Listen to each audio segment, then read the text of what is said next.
Hey everybody, welcome to Pokesports, a competitive Pokemon podcast. My name's Mike and I play with one Pokemon on the field. My name's Kevin. I play with two Pokemon on the field. Our guest today is Marcos MoxieBoosted Perez. Marcos, thank you so much for joining us today. Oh, no problem, man. You've been relatively active in the past little bit on Twitter. I've been looking at your tweets. They've been good. Good. I'll be honest. I feel like the only good part about my content is my Twitter. What a humble man. Like, but it's my most recent tweet, yo, it's Moxie B, starts rapping about Thievul movesets. Do we have like a Thievul video to expect later on? I'm going to do a team report of my video, but I'm more than happy to do like a preview of the team that I used at Collinsville, because I've been using this team for about 2 months at my locals and consistently top cutting. So that's no wonder I decided to bring it to Collinsville. My performance at Collinsville is a completely different story, but I still think it's a solid team that people are sleeping on at the very least. Well, you know what? Let's just jump right into it then. Marcos, tell us a little bit about yourself, about your online personality. I've been making YouTube videos for I think I started in 2016. And back then I was in high school. I believe I was a junior or sophomore, something like that. And I just said, you know what? Let's back up just a little bit. I played Pokemon a lot when I was little. The housing market crashed and I couldn't afford a DS because my family wasn't doing too well. So I skipped from Gen 3 all the way until the 3DS era, because around that time, my family was doing good. I had a job and I decided to buy myself a 3DS. Lo and behold, the next game to come out is Omega Ruby Alpha Sapphire. So I go straight from Ruby to Omega Ruby. So that's my Pokemon journey. There was literally no in between. I watched the anime, I collected the cards and stuff, but I never played the games between them. But around that time I was watching like Shady Penguin and stuff, and I found out, oh, there's a competitive scene around Pokemon. I remember watching Scott Glaza videos and the Justin Flynn, and they actually got me into playing VGC.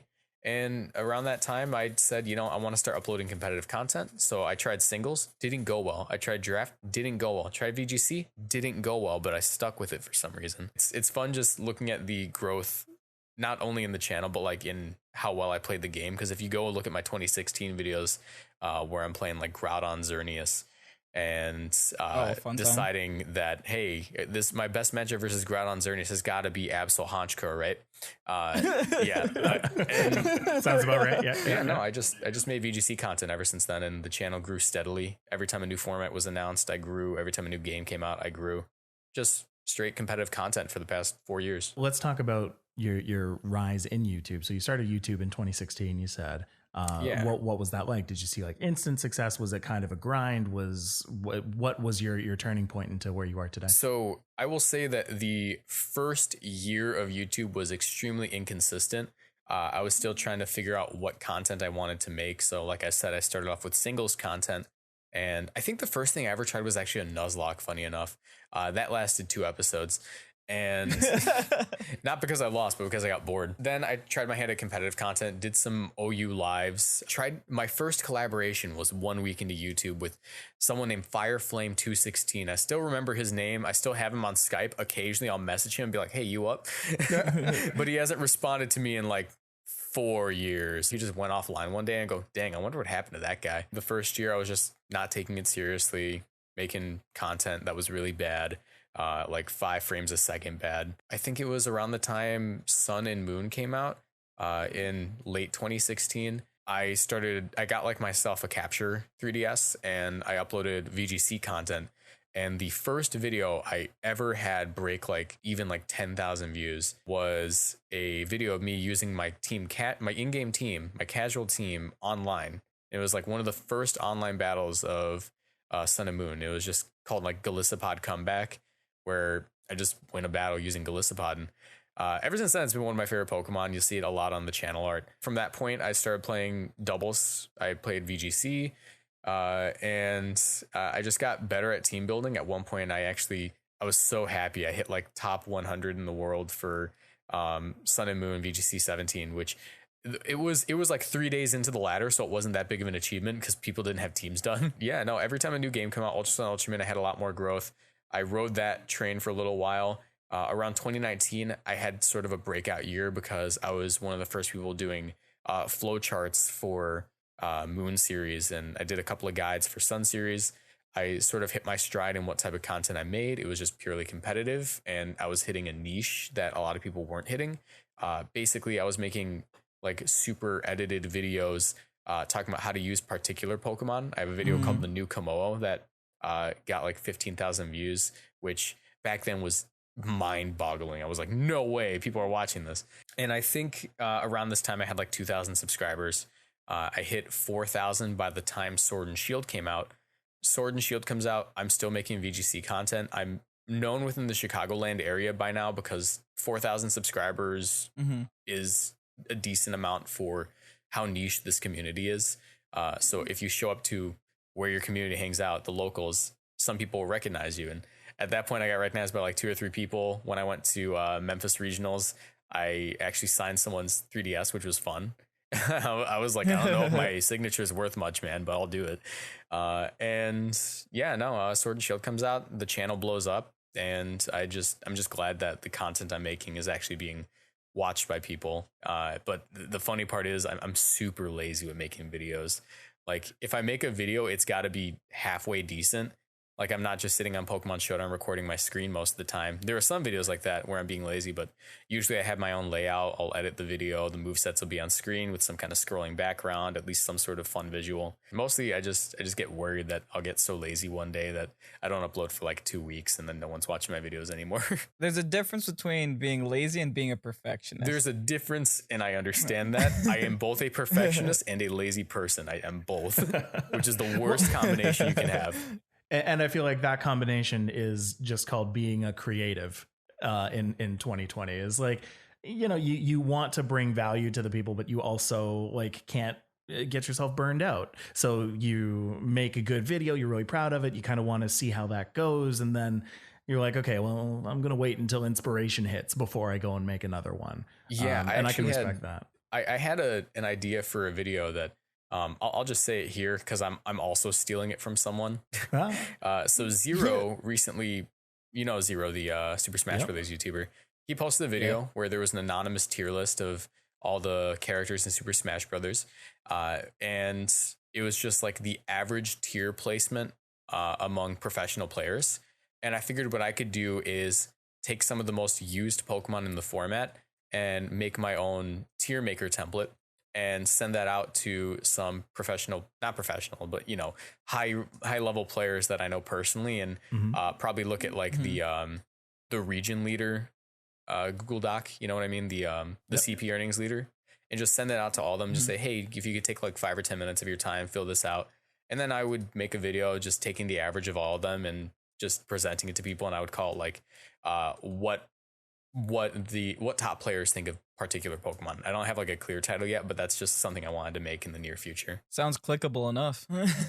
Seeing what pro players think of certain Pokemon. Yeah, because like my own opinion, I hardly take seriously. Right. But and like when my viewers take my opinion super seriously, at that point I feel like I'm causing a negative reaction in the community because it's like, oh God, people are going to start running my sets and not see success. Right. It was so interesting that you just mentioned flowcharting. We almost literally just had somebody tweet at us, Thomas Pease, TP's Tiger on Twitter, saying, where is it right there? I've heard some high level players talk about flowcharting. Do you guys know where to even begin when it comes to this? I feel like it requires godlike predictive power to flowchart. Can you tell us a little bit about how you flowchart? Well, I consider there to be 2 different types of flowcharts. In VGC 2019, especially, I considered there to be a team building flowchart. And essentially all that was walking someone through an archetype and what Pokemon were ideal for that. But I feel like the flowcharting that most professional players, top players, I don't want to say professional because hardly any of us get paid to play this game. Most top players, when they refer to flowcharting, I'm pretty sure they're meaning team matchups, how you select your leads, exactly what you do. I feel like the main struggle with flowcharting in that sense is verbalizing what you mean, because I can play a team and know exactly what to do against particular builds. But the issue is I don't know how to tell people how to play the team. So I've gotten better at it. I know that in my Dragapult guide, or not my Dragapult guide, in my Golisopod team rental video, I actually walked through particular matchups that you would have and how you lead versus them, what Pokemon you bring in the back, exactly how you play the team. And I feel like flowcharting is essentially just looking at the team from the perspective of a machine with moving parts. If this happens, here's how you react. If this unfortunate situation happens, here's your backup plan. And that's hard for me to verbalize for a lot of people when it comes to showing them how to run a team. But I feel like internally and mentally, a lot of us can sort of understand the teams that we build and how they work. And the struggle is showing other people how you built the team to function. Right. That makes a lot of sense. I mean, for me, just even very, very simple rules of thumb, basically, that I'm starting to create even with my own teams that I'm making in Series 3. My team that I really like right now has a massive fighting weakness. So I did what almost everybody else does, and I toss a Togekiss in my team, and I say, okay, well, if I see a Conkeldurr on the enemy team, well, I guess I'm bringing a Togekiss, because they're definitely going to be bringing that Conkeldurr in on my 3 Pokemon that have fighting weaknesses. Yeah, I mean, at that point, you're just baiting out the Conkeldurr, and the hard part though is it going to be in the lead or is it going to be in the back? Because if it's in the back and you lead Togekiss, that's the tough matchup. I think a lot of people don't really understand is that a lot of the knowledge that comes behind flowcharting, comes behind predicting, is all with experience. Like, you have to play the game to understand how the game is played, if that makes any sense. Yeah, I've had to lose with my Thievul team, I'd say at least 200 times. I've played this team. So this is the most I've ever practiced with a team, to be honest. I usually make a team and drop it within a week. I've probably played over 500 games with this team at this point. With a lot of the earlier games, I'd say at least 150 to 200 were losses.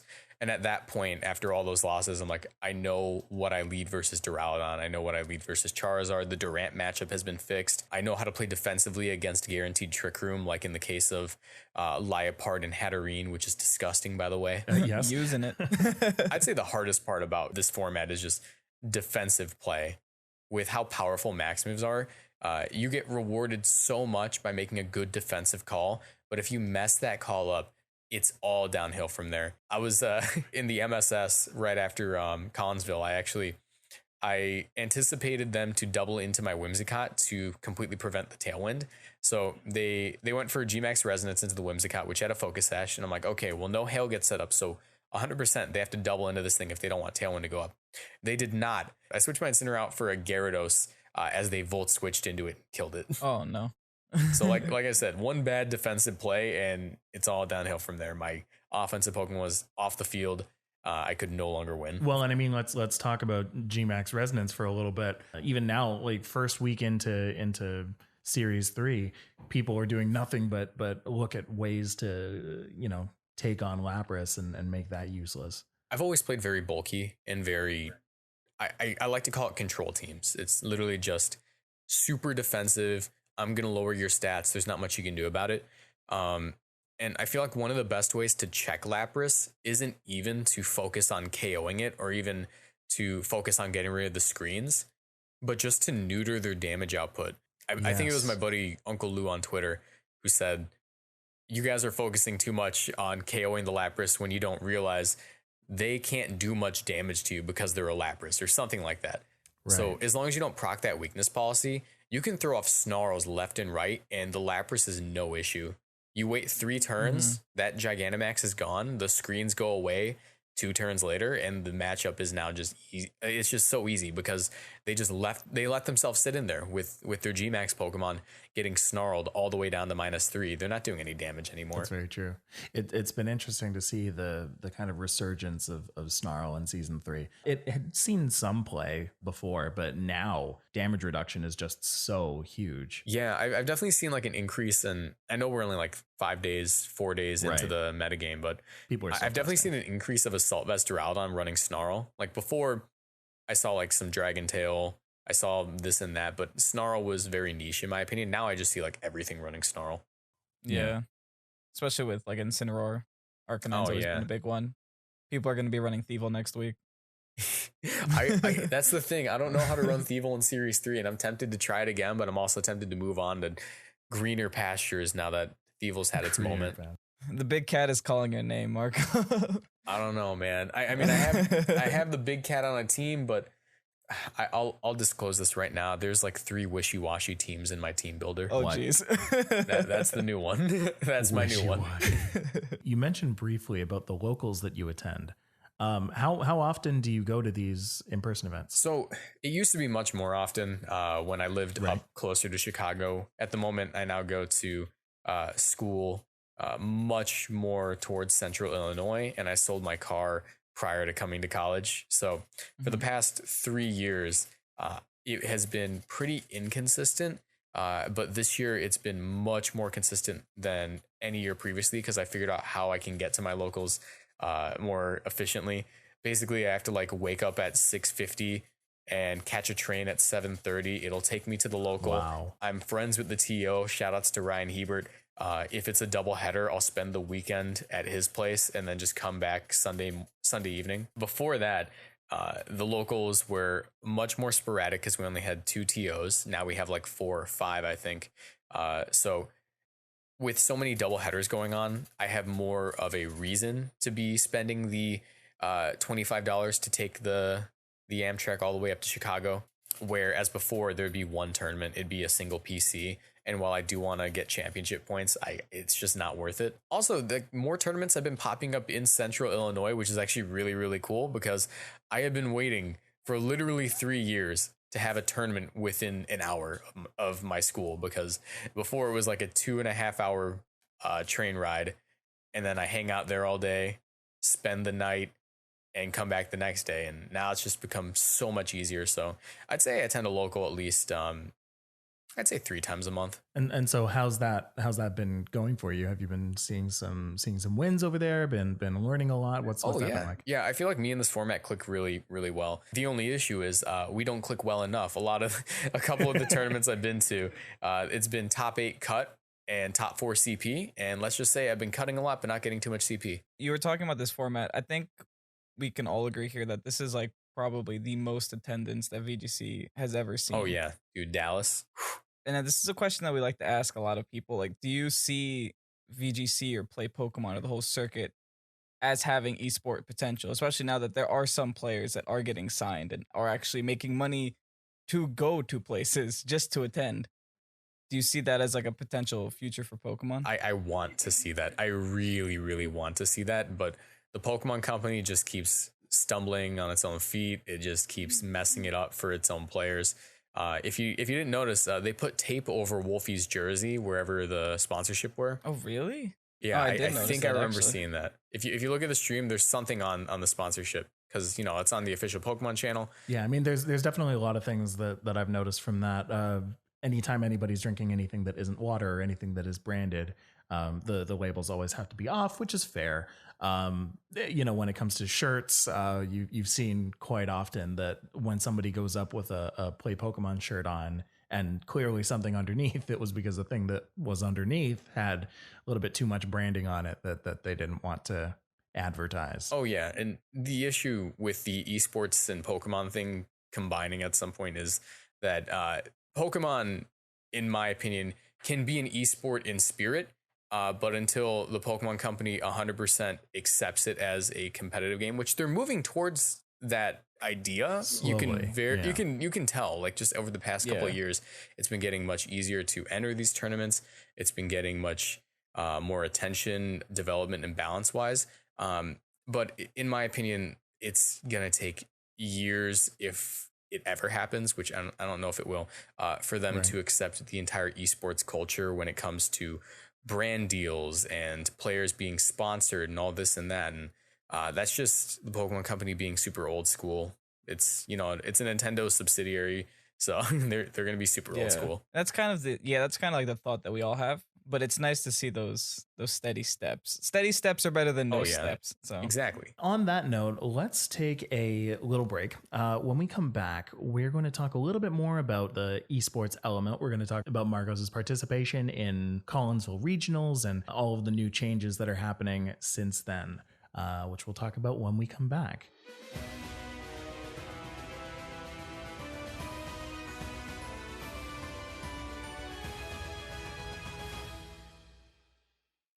Welcome back to Pokesports and our conversation with MoxieBoosted, aka Marcos Perez.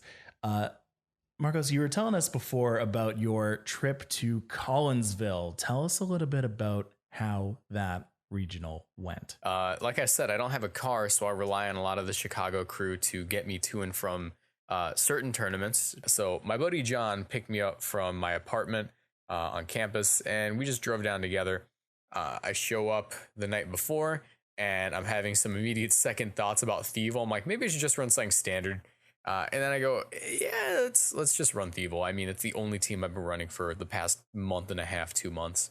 So, I just go with it. The day begins, Collinsville starts, right? And I'm feeling good. I feel good. I don't have my first round jitters, which I typically have because I'm like, this is a team where I know all the damage calcs. I'm good to go. And I immediately go 0-2, which was disappointing to say the least. Because at that point, I was like, okay, 0-2, how do I even come back from this? Even if I end up going 7-2, I'm not going to make top cut because I have such bad resistance at this point. I can only hope to get CP. So I actually did manage to bring it back to a 5-2, which was super cool. The team was doing exactly what it needed to do. I started to get my head in the game, I guess, and I felt good. And then it dropped to I got to a 6-2. No, I never got to 6-2. I was aiming for 6-3. That was my goal by the end of the day because I'm like, I just want points. And I ended up staying 5-2 until the last 2 rounds, where I ended up going 5-4, which was disappointing because not only did I see myself drop the game that could have brought me to 6-3. But I also saw me lose the game that brought me down all the way to 5-4, which I was disappointed. But I do think that the team was perfectly fine, and I just did not play well the first 2 rounds, which threw me off. And I know a lot of players have the issue where they come back from lunch break and they're not feeling great because they're out of the mindset of Pokemon. And for some reason, I just had the complete opposite effect. We came back from lunch and I was feeling amazing. You were energized. Yeah. I had some tilapia and cauliflower rice because I'm on a cut right now. I'll go over what I was running, and then I'll talk about what I saw at Collinsville because, wow, there were definitely some highlights. So I'm running a Psychic Seed, Unburdened Thievul with lots of HP, max speed, Snarl, Foul Play, Howl, Fake Tears. Next to it, just Choice Scarf and Indeedee, Psychic, Mystical Fire, Hyper Voice, and Magic Room, which I'll get into that in a second, I guess. Yeah, as soon as I revealed Magic Room, the final round of the tournament, the guy was like, I have so many questions. Expert Belt, Gyarados, Jolly, Max Speed, Standard, Waterfall, Bounce, Power Whip, and Protect. And the Moxie ability, super high defense, super high speed, Wikiberry, Arcanine with Safeguard, Will-O-Wisp, Heat Wave, Protect. I was actually running Timid, and the reason I switched to Timid Heat Wave is because one of the issues I had in my locals prior to this tournament was the Durant matchup. And I realized that by leading off Arcanine and Whimsicott, I actually have no way of losing to the Durant lead because most Durant players will immediately Dynamax and attack with a Max Rockfall. So the 2 Durant leads you typically see are Durant Whimsicott or Durant Togekiss. And what I could do is versus Durant Whimsicott, I literally just matched their Tailwind with my own Tailwind, Dynamax to live the hit, and just go for the Max Flare into the Durant for the automatic KO. And while that may sound like a waste of a Dynamax, you have to keep in mind that I'm also getting rid of their best Pokemon. Yeah.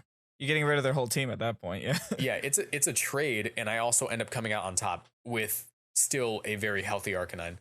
But yeah, and versus the Durant Togekiss lead, I just Tailwind and Heat Wave. I don't even Dynamax because Timid Arcanine, for some reason, with 0 special attack investment, the Heat Wave will still KO a Dynamax Durant. Jeez.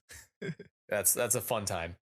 And I'm just running a super specially defensive and bulky stalwart Life Orb Duraludon, Thunderbolt Flash Cannon, Draco Meteor Protect, and standard Whimsicott, Tailwind, Moonblast, Taunt, and I ended up going Energy Ball over Encore or anything because I didn't like the Gastrodon matchup. And essentially just the whole deal with the team is you lead off Thievul and Indeedee, you get the Psychic Surge, you now have the most threatening Pokemon in the field in Indeedee because male Indeedee with a Choice Scarf is faster than a Jolly Dragapult, even though I'm running a Modest Nature. So that's really, really cool. So the whole basis of the team is you Snarl and click Psychic, and occasionally you Fake Tears and click Psychic. And after softening up the team with a ton of Psychic Terrain, boosted Psychics on top of Fake Tears, and snarling their special attackers to the point where they might as well just be meowing at your team like they're not doing any damage. They inevitably just KO the Indeedee because they don't see Thievul as a threat. Yeah, right. And admittedly, it's not directly a threat, but as soon as they KO the Indeedee and leave Thievul on the field, which mind you is now sitting at 312 speed because of the Unburden boost, you get the Gyarados in for free. Their special attackers are completely neutered, and you can Howl, which got buffed this gen. Oh, did it? Yeah. It not only raises Thievul's attack, which is completely useless because it doesn't have anything but Foul Play on it, but it raises the partner's attack as well.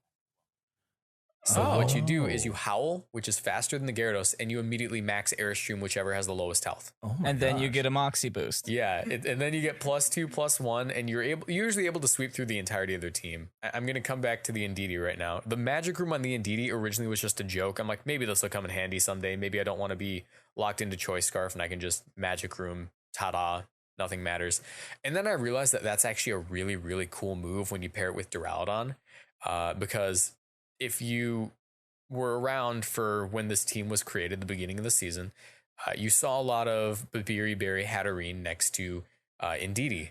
So you can ignore the redirection from the Indeedee, go straight for the Hatterene, and because you clicked Magic Room, you can Dynamax the Duraludon and max Steel Spike into the Hatterene, completely ignoring the Babiri Berry.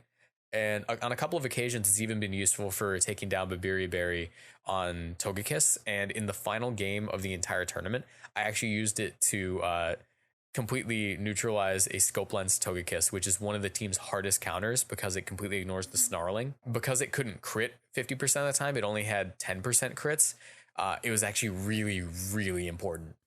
So that was just some fun I had with the team. That must be kind of a difficult decision to make, actually, when to Magic Room when you have a Duraludon out, since you're running the Life Orb variant. Because I can imagine that for when you have Thievul out, that nothing really matters because you don't have your item on that anyway. You don't have your item on that anyway. When Indeedee comes out, the item doesn't really matter. You've already put out your Psychic Terrain, and you're just kind of doing whatever Indeedee does. What's funny about the Magic Room thing is the Magic Room play influenced my item on Duraludon, funny enough. Originally, I was running Assault Vest, and I was running all my damage calcs based around that. And then I decided to get the most roundabout, specially defensive Duraludon I could. I'm going to read my spread out loud, and you're going to think I'm crazy, but it's kind of weird what it does. It's 148 HP, 4 defense, 100 special attack with a Modest Nature, 244 special defense, and 12 speed. I have questions. Yes. So it's for the Duraludon 1v1. So Life Orb Duraludon's Draco Meteor, Modest max special attack, never KOs this Duraludon. But I always KO faster Life Orb Duraludon with my Life Orb Draco Meteor, which is really, really satisfying, always winning that 1v1.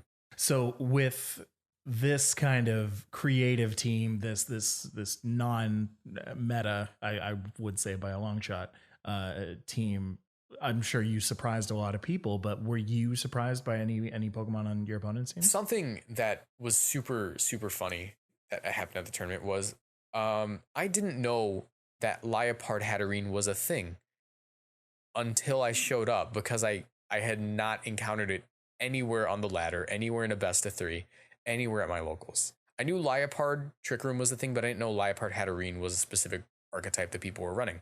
And for the listeners, would you mind telling what that combination does. Liepard is one of the faster Pokemon in the format, as I believe 107, 109, 105, one of those numbers. I'm not sure. It has high speed, and it has access to Fake Out, and the ability Prankster, and it's a Dark type. So that combination of things makes it so the most common taunt user in the format, being Whimsicott, is unable to prevent this Liepard from using the move Copycat in particular. The Dark typing stops a Prankster taunt coming out from Whimsicott from doing that. It can fake out your Fake Out user on the lead and prevent them from, being able to use Fake Out and doubling into the Liepard. And it's so fast with its Prankster Copycat that not even a fast, because it's Prankster, it has +1 priority, that not even a fast taunt user who can bypass the Dark type immunity can stop it from using Copycat. So essentially, it's the most reliable form of Trick Room. You Dynamax your Trick Room setter and use Max Guard coming off a Trick Room, and Liepard immediately uses Copycat, which reads their Max Guard as what the move originally was, being Trick Room. So you get Trick Room up immediately. And while it sounds like a waste to even go for that setup, because you only get Trick Room essentially at the end of the turn, since you protected and set up Trick Room, you don't benefit from it at all the first turn.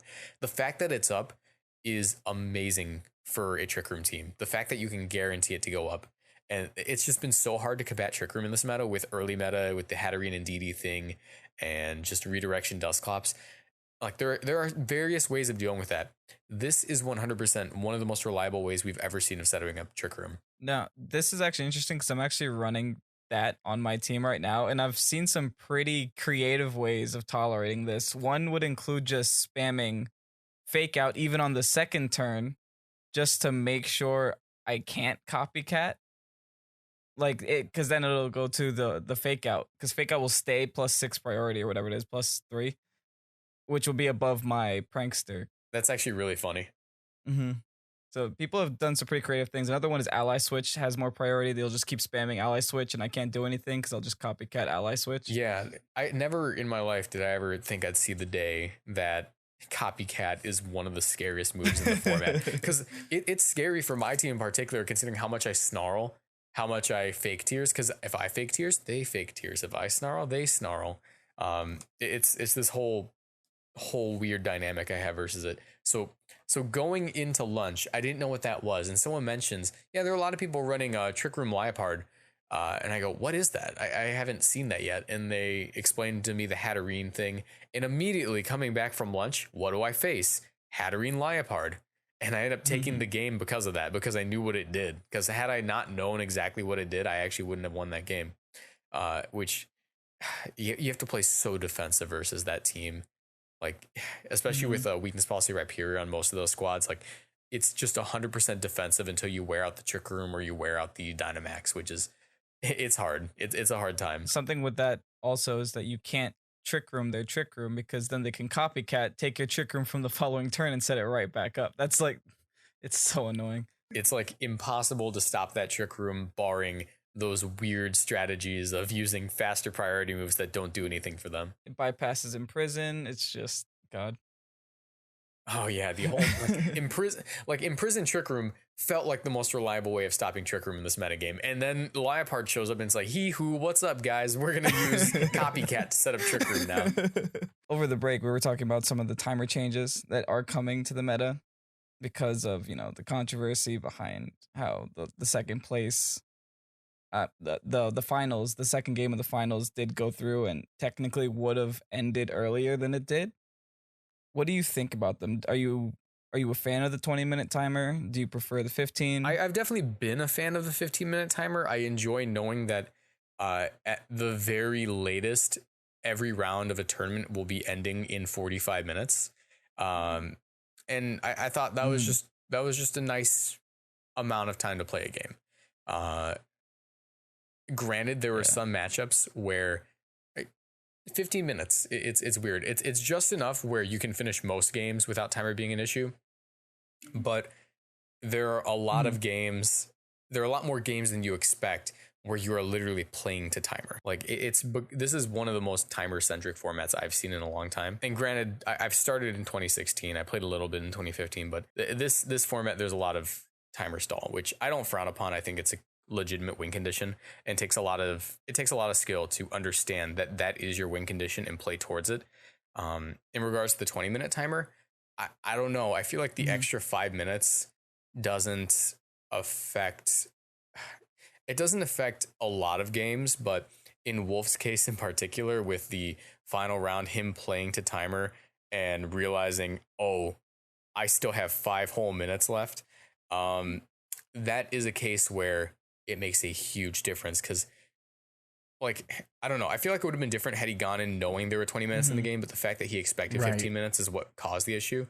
Yeah, personally, I just feel like a lot of games won't be affected too much by the timer change, but in his particular case, in that one instance, it was immensely important. With the whole 20-minute timer, I would assume that this would mean that people need to, if they are considering playing to timer, they're going to need to kind of make that decision a lot earlier on, which is admittedly incredibly harder to do. Yeah, it's so weird. Even playing to timer, like there are some people with so much experience playing the timer. I know Wolf got a lot of grief on Twitter when people were like, yeah, he's a timer player. But it's weird. There's this whole thing where it's like, do I run Thunderbolt for more damage, or do I run Volt Switch so I can reset my timer and stall even further if I need to? Because you get another timer to pick your Pokemon after using Volt Switch. So it's like, okay, I forget exactly what the numbers are, but I get 30 seconds or 45 seconds to pick my move, and then I get 30 seconds to pick my Pokemon. That could make the difference between winning a game. Did you encounter any scenarios where having that 20-minute timer instead of the 15 mattered in your matches, or are you just like more of a hyper offensive player? I don't consider myself hyper offensive. I'm super defensive. So there were a few games where had it been the 15-minute timer, I actually probably would have still won, because I play so defensively that like it always came down to straight wins or losses, never timer in my games. However, some games took a long time. I know that in most cases, if I was in a position to win a game, most of the KOs happened early on. Like 1 or 2 KOs happened early on, and because I'm snarling, because I'm doing all this and that, and their damage output's so disgustingly low, there were probably a few matches where I could have just won off a timer if that was an option. But no, personally, like a lot of my matches just were straight wins or losses. So I don't know. I wasn't really timing in my head. I'm not that I'm not like that into the whole timer thing. I'm not like counting the seconds. I'm like, okay, I think it's been 15 minutes. No, I'm just playing to play. Now that we're in Series 3, are there any kind of Pokemon that you think are going to be used? So I feel like we all know that Lapras and Incineroar are the 2 big additions in Series 3. However, the addition of Lapras and Incineroar causes a huge shift in the metagame in response to this. Personally, I feel like Mudsdale is going to see a huge surge in usage, considering how well it responds to Incineroar just being on a team, because Incineroar works well on sand teams. Incineroar works well on lots of different team archetypes, and each team probably has a steel type. So now that you've guaranteed there is the Incineroar, which Inner Focus Mudsdale just completely literally stomps on it, high horsepower. And there's probably a steel type. It's hard not to make a case for Mudsdale to be in a lot of team archetypes, especially Trick Room, or even just bulkier variants of teams. Like it's so cool. Milotic, it's going to be seeing a huge surge in usage. Braviary, maybe not so much. I know that it already was super, super useful as a Dynamax user, but I feel like it's underwhelming in comparison to things like Milotic. And on top of that, Passimian. It feels weird. I feel like it's a bad take to say that Passimian's better than Braviary, but most Passimian are running Assault Vest right now, and they're a great choice for a Dynamax user because they have Max Knuckle, because they have great coverage in Iron Head for Max Steel Spike, Gunk Shot for Max Ooze, Max Rockfall coming off a Rock Slide. It's just Passimian can make a decent Pokemon this year, and I think that those are just like a few of the Pokemon that will end up seeing a huge rise in usage as the format gets as the format finds its footing. But personally, a Pokemon I really want to see get used is Gmax Toxtricity. It's really bad. It's really bad as a Pokemon. It's a waste of a Dynamax. But if the fact that you can just throw off poisons and paralysis, it could make or break a game. But it's just too inconsistent. Like if it was guaranteed paralysis like Pikachu's was, or at least 50% paralysis like Pikachu's was, it'd be good. But it's 50-50 as to whether or not it gets status at all, and then on top of that, it might be poison, it might be paralysis. So it's super inconsistent. I built a team around it already with Hex Dragapult in the back, and it's been working. I reached high ladder, but it's just I want it to be better. With Gmax Toxtricity, and I'm trying to play in this space because I want to see Gmax Toxtricity used like not just for the memes.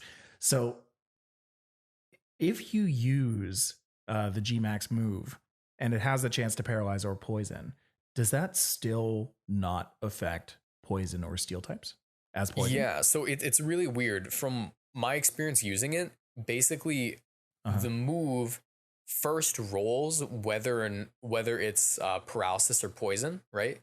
So it's like, okay, this one's going to paralyze the Pokemon that hits it. This one's going to poison the Pokemon that hits it. First, it rolls that. So if you're going up against a steel type and it rolls poison, and then you get nothing. Goes on a steel type, then you get nothing. Okay, that's trash. Yeah. That's a shame. Disappointing, but not surprising. Of course, they made Pikachu better. Yeah, they made Pikachu better, and unfortunately, I've seen it die to a first impression from a Golisopod. Like Gigantamax Pikachu just straight up dying to one of the worst Pokemon in the format. No, that's a shame.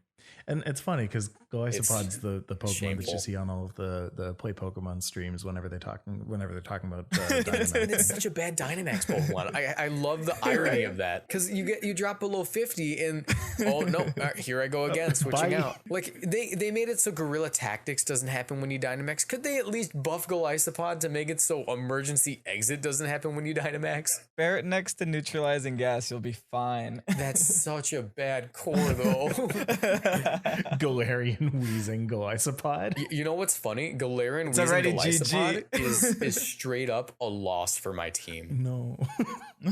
I was talking about that at one of the locals. I was like, yeah, as long as I don't see like Pinchurch and Golisopod, and then someone goes, I have Galarian wheezing Golisopod, and I go, oh no. Oh no, because my Psychic Surge never goes off. They first impression either one of my Pokemon, the team's just done. I mean, there's ways to play around it, but I like to say, like, I lose to that in particular, but I don't even have to bring Indeedee Thievul on that team. There have been a lot of games where I just straight up bring Arcanine, Gyarados, Duraludon, Whimsicott, or even just Whimsicott, Duraludon, Indeedee, and Gyarados. Like, there are a couple of modes for it. And of course, with the new Series 3 changes, the next regional that's going to have these Series 3 rules is going to be Ontario, which Kevin and I are going to go to. And we're super, I want to say, apprehensive of all of the new Pokemon that we're going to see there, because it feels like kind of the beginning of the game. You know, like the game started again. Yeah, of an entire new meta. Just throwing in like, how many did we get? Like 6 new usable, like viable Pokemon. Just throwing those in, just. It's the entire metagame's on its head right now. There's definitely still some Pokemon that are gonna work. There are still some teams that are gonna work, and the only adjustment they have to make is, all right, Arcanine, you're out. Incineroar, you're in. Like, we're still gonna see that happen, but the introduction of Venusaur is actually really cool because, like, usually you just see Torkoal Vileplume, and you would have a game plan for that, but you wouldn't be running safety goggles on something to check it.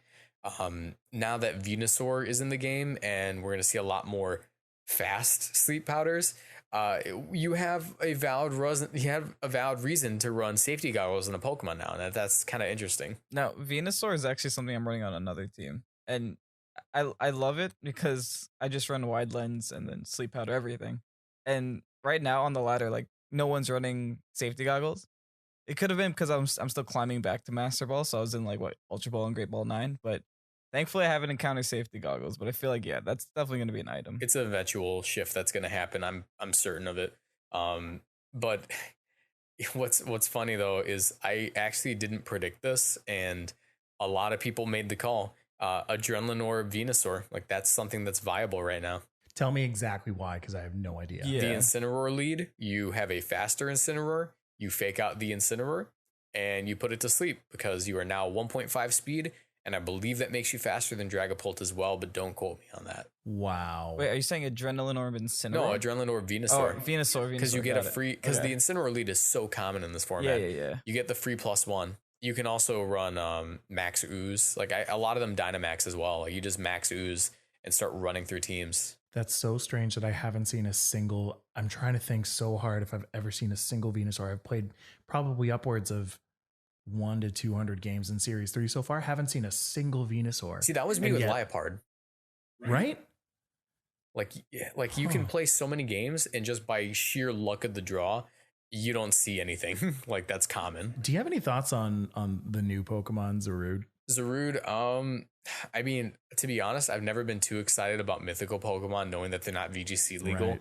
I've always, since Mega Ruby Alpha Sapphire, taken a look at this game with a competitive lens. But I do dabble in singles sometimes. Zarude has to have higher speed than Dragapult. That is the threshold for it to be good. If it has higher speed than Dragapult, it's a good Pokemon. You're asking for a lot right now. Yeah, you're asking for quite a bit. I know. But to be fair, I'm pretty sure Zeraora has faster speed than Dragapult, doesn't it? That is true. Yeah. So the reason I say that is because Dragapult's the fastest U-turner, barring Shed Ninja or barring Ninjask. So you don't want to get messed up by a Dragapult just trying to get out. That's a good point. And Leaf Guard's not, to die for. It could be okay because some teams are making some are taking a bit of the usage spotlight in OU right now, considering Torkoal actually already it just got raised up to OU, I believe. Yeah, which means that if it's a physical attacker, which I doubt this thing's a special attacker, then you're immune to burn, which is actually really, really cool, as long as you're under the sun. Before we end things off here, there's a question we usually ask our guests here on Pokesports Plus. I play with one Pokemon on the field. Kevin plays with two Pokemon on the field. How many Pokemon do you play with on the field? I guess 2 with 2 in the back and 6 in reserve. I've never liked triple battles. I've never liked multi battles. I've always been 2. What about inverse singles? Inverse singles was the underappreciated metagame we all needed. I actually thoroughly agree with that. I loved hitting a water type with a steel type move and KOing it. That's one way to learn your resistances. Everyone learns their weaknesses, but we got to start learning resistances, guys. If we're talking big brain play, that's the big brain format. VGC 2021, make it happen. Inverse doubles. And with that, we are going to end things off. Marcos, how about you tell the people where you can find me a couple of places. If you want bad content, youtube.com/MoxieBoosted. If you want good content, twitter.com/MoxieBoosted. We've gone full circle. Kevin, where can people find you? X-Rays Ovation, Twitter and Instagram. And of course, you can find me on Twitter and Instagram at StillJustMike. You can find us at youtube.com/Pokesports or on Pokesports wherever you get your podcasts. You can send us an email at pokesportspodcast@gmail.com. Send us a note. Tell us how you like this episode, what you want to see in future episodes and all that good stuff. You can also find us on Patreon at patreon.com/PokesportsPodcast.